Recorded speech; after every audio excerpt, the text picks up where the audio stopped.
Bismillahirrahmanirrahim. Assalamualaikum warahmatullahi wabarakatuh. Innal hamdalillah nahmadu wa nasta'inuhu wa nastaghfiruh wa na'udzu billahi min shururi anfusina wa min sayyiati a'malina. May yahdihillahu fala mudhillalah wa may yudhlil fala hadiyalah. Asyhadu an la ilaha illallah wa asyhadu anna Muhammadan abduhu wa rasuluh la nabiyya ba'dah.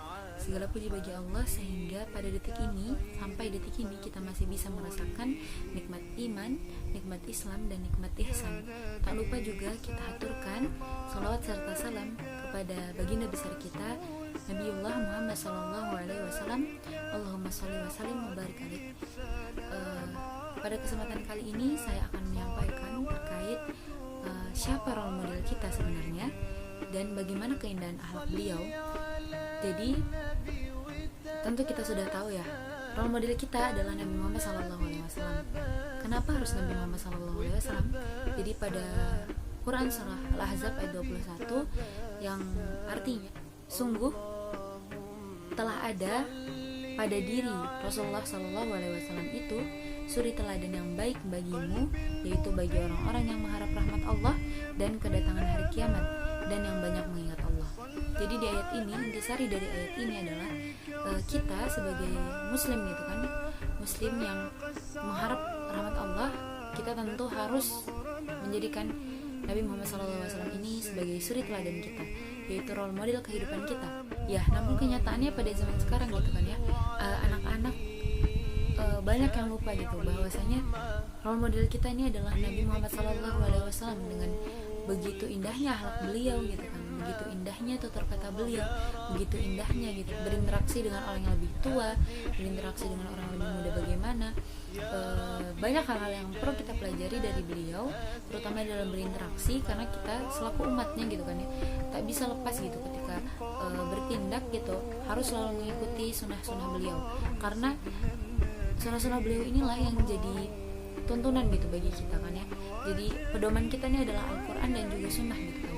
Jadi yang pertama ketika kita lihat bagaimana firman-firman Allah gitu kan, kita harus mengambil tindakan sesuai dengan Al-Quran dan As-Sunnah gitu. Kemudian apa sih, bagaimana sih akhlak beliau gitu kan ya.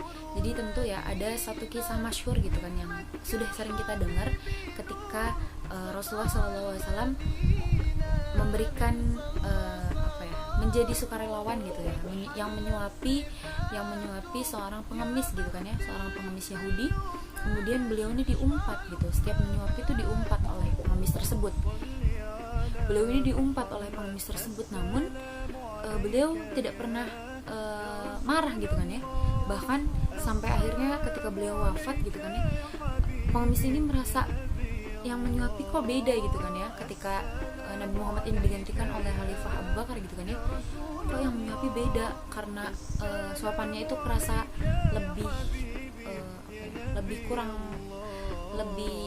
padat gitu kan ya, lebih padat. Ketika Rasulullah itu menyuapinya tuh encer begitu, dibuat jadi bubur gitu kan. Ketika Khalifah Abu Bakar kok jadi agak keras gitu, beliau akhirnya bertanya-tanya, sepertinya ini bukan orang yang menyuapi saya gitu kan.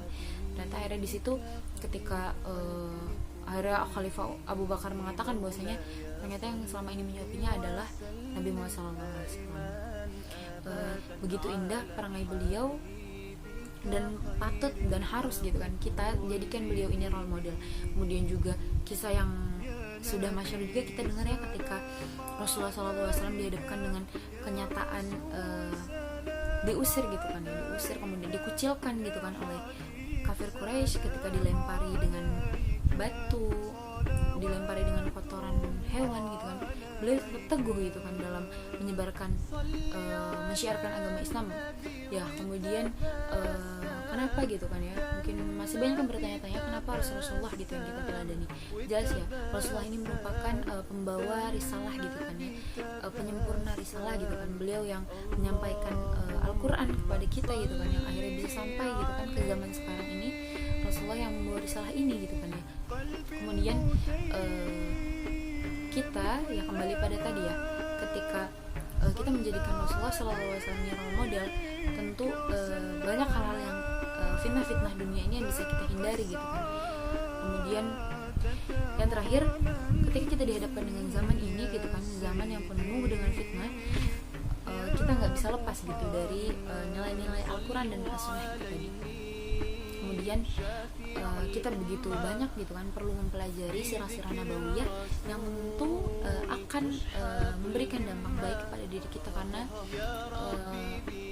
Rasulullah itu begitu banyak mengajarkan kepada kita bagaimana kita dalam bertingkah laku, bagaimana kita dalam bermuamalah gitu kan, berinteraksi dengan orang lain gitu. Ya mungkin Maulid Nabi di tahun ini kita rasakan beda ya dari tahun-tahun sebelumnya, tapi tentu makna dari Maulid Nabi itu kita tak bisa lepaskan ya gitu.